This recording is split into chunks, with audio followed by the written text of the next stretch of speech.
Maček Muri, ne. Seveda se tistih prvih zgodb in pravljic, ki mi jih je mama prebirala, ko se še nisem odzivala z besedami, z odgovorom in tako naprej, ne spomnim. Ampak je bil to Maček Muri. Moram pa poudariti tudi, da sem odraščala v okolju izjemnih pripovedovalk in pripovedovalcev tega vsakdanjega življenja, v enem takem zelo naravnem okolju, ob pragozdu, tako da so bile pravzaprav moje prve knjige tudi pripovedi ljudi. Ampak kot knjiga Maček Muri.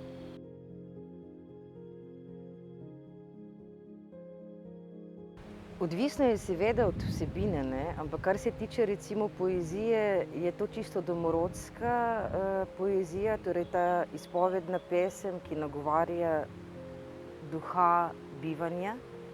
Temu bi rekli stari Indijanci velika skrivnost oziroma to, kar poznamo kot veliki duh, ne.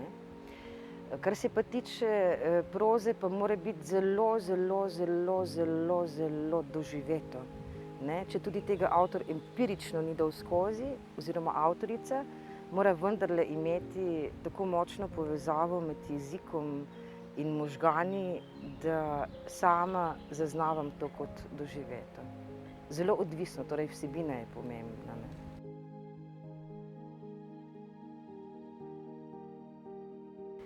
Ne znam odgovoriti na to vprašanje.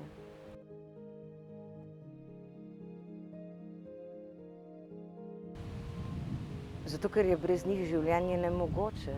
Življenje kot beseda, s katero se življenje samo začne. V besedi življenje so 3 črke, prve 3 črke, ki pravijo živ.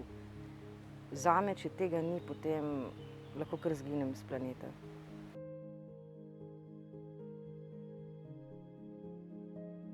Mladi kritiki in kritičarke, ki si domišljajo, da vedo vse, nimajo pa pravzaprav pojma o skoraj ničemer. Pa ne govorim o svojem konkretnem primeru kot avtorica, da sem to doživela, ampak ko vidim, kako vehementno in površinsko se lotevajo.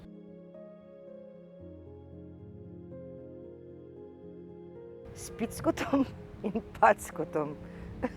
Gre za prvo nemško novelo oziroma grafično knjigo, bom ponovila, gre za prvo grafično knjigo, ki je bila izvirno izdana v nemškem jeziku, prevedla jo je pa takrat kar dosti časa nazaj že Svetlana Makarovič. In Picko in Packo sta taka nesramneža. Packa sta res taka packa in sta mi bila zelo všeč.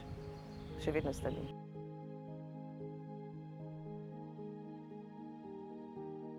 Malica? Med pisanjem. Oh, kava.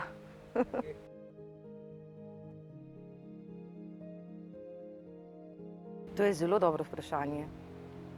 Pesem, zgodbo v tej orjakinji, na katero sem naslonjena, v tej platani, ki je druga najstarejša v Sloveniji. Da bi zmogla s pogledom v ljudi odpihniti njihovo ujetost v nesrečnost, v žalost, to bi rada imela.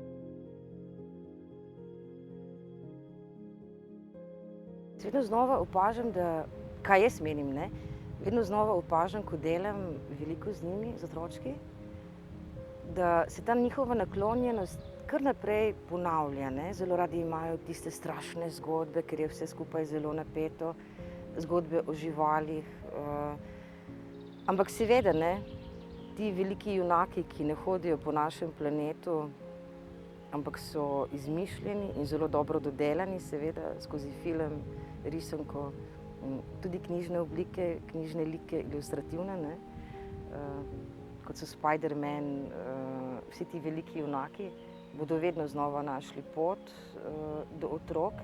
Prav tako pa vse, kar prihaja iz narave, ne. Ker ko date otroku igračo, se bo z njo igral nekaj časa, potem pa jo bo spustil. Če ga pa pripeljete recimo v gozd, ne, bo pa našel nemalo stvari, zaradi katerih ne bo hotel tako hitro gozda zapustiti oziroma se bo želel kmalu vrniti vanj.